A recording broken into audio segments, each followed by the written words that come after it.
They were in the concentration camp in Germany at that time, World War II. They come and call numbers.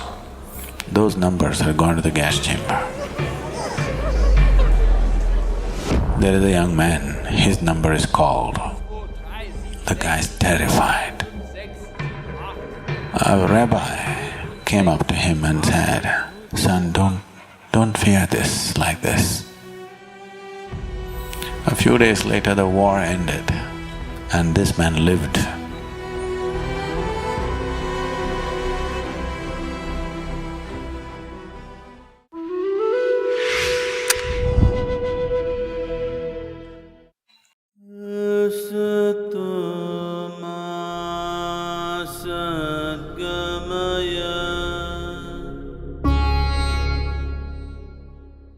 It's a very beautiful incident that happened. There's a guy who, I wrote about it later.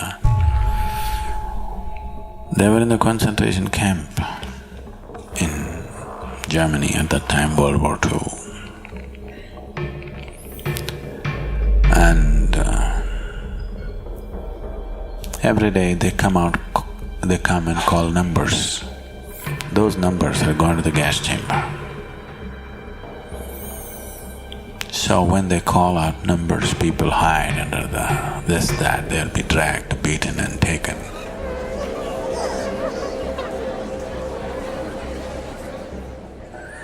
It's a horrible thing. So you don't know, tomorrow your numbers may be called. Every day they live in terror. Tomorrow it could be my number. Because they have a certain capacity for the gas chamber. They can only take that many numbers per day.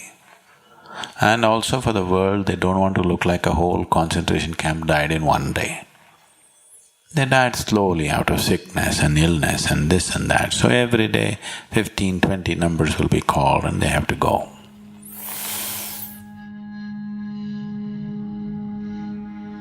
So one day,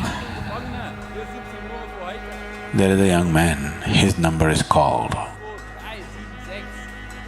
The guy is terrified, he doesn't want to go, he's shivering and crying and this.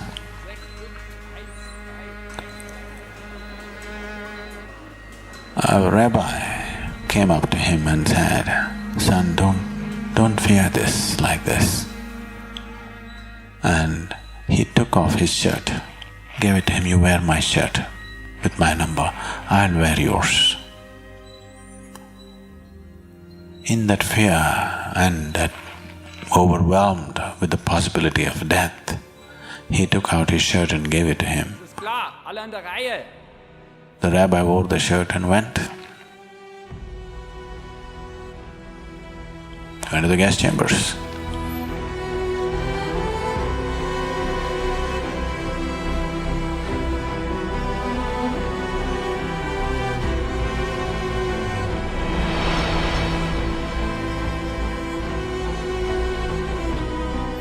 A few days later, the war ended and this man lived.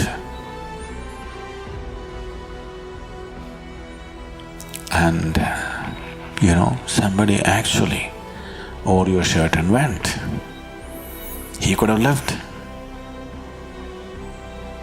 And this fellow, his whole life was transformed because of this, that this rabbi actually walked to death, knowing fully well where he's going, no chance. When a man is like this, for him attaining is no problem. He doesn't have to go and die in the gas chamber. But just being like this, that I'm willing to keep myself aside and do what's needed right now, just very casually, no big fanfare about it. Now for this man, knowing the ultimate is not far away, it is very simple. Gautama said, when you're really hungry, when you badly need food, if you give away your food to somebody else, you will become stronger, not weaker. No logical human being would accept such nonsense, but it's 100% truth. If you know how to give away that which matters most to you at a certain moment, it leaves you enormously capable, enormously strong, not weak. To have that strength to give away what matters to you is not a small strength, it's a tremendous strength, isn't it? To give away things which don't matter to you, that means nothing. To give away that which matters most to you is everything, isn't it? Right now, what matters most to you is yourself, of course, isn't it? You say, no, my child, my husband, my wife, it's not true. What matters most to you is yourself, isn't it? If you can give yourself up, if you can just throw yourself into something, not because it is going to buy you a ticket to heaven, not because you will realize mukti out of it, not because of anything, simply to give away. You know, Ramana said, Atmagnanam ati sulabham. Knowing the ultimate, self-knowledge is the easiest thing. It is, if you know how to keep yourself aside.